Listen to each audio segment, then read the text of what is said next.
It's it's a bit sad, to be honest with you. I always loved coming to this event, and as I mentioned in there today, I remember the very first year. I'll never forget it. Uh, Going to the delegate assembly. Obviously I wasn't part of it, but they always rooming back to listen, and I just walked away from that thing, and this is like democracy. This is how it actually works. It doesn't seem to work that way in legislature. Or Congress as far as that goes.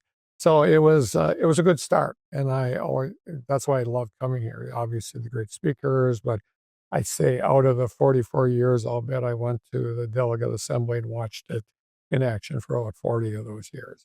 And so that's it's a good learning experience and all that, but people are making decisions and arguing about it, no matter whether they're from the far north or the south part of the state, doesn't matter. And they all cared about kids.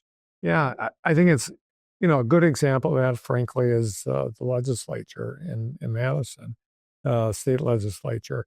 And as we have fair maps installed the last couple of years, just watching uh, the collaboration doesn't happen often, but occasionally that collaboration among each other to come to a common purpose.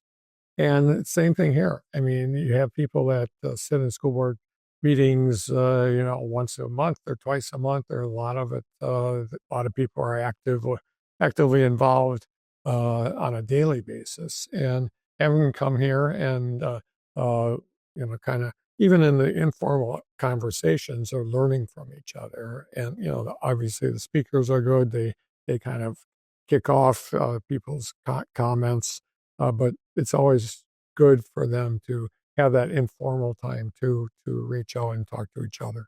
It makes a big difference. I mean, and is that lobbying? Yes, but everybody else does it from the private sector. So it is important, and it's how you develop that conversation and that relationship with your legislature is critical, because you want to be in a position with somebody that they may not agree with you, but you're going to be able to continue talking and interacting with them. And I just think I think we could do a better job at that. I know and I'm not criticizing school board members, but it's easier for people in the private sector, big businesses, and so on to come in and talk with people. We have to make sure that legislators hear directly from school board members.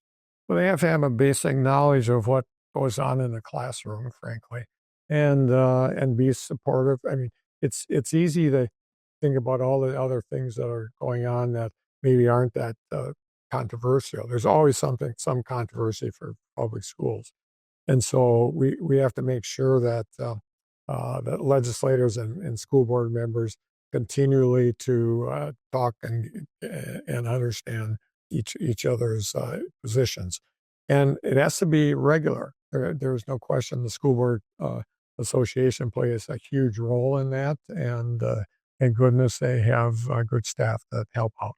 It's our future, and that's why we have.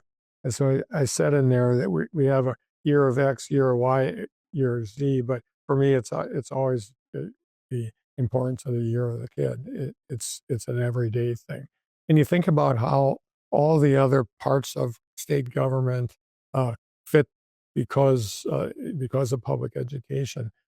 What does impact the kids' learning? It's about housing, it's about healthcare, it's about making sure that they have food. You name it, and all those other things interconnect with student success. And so, it is important for any governor to understand that the what happens in our schools is absolutely important for our state's economy and our well-being.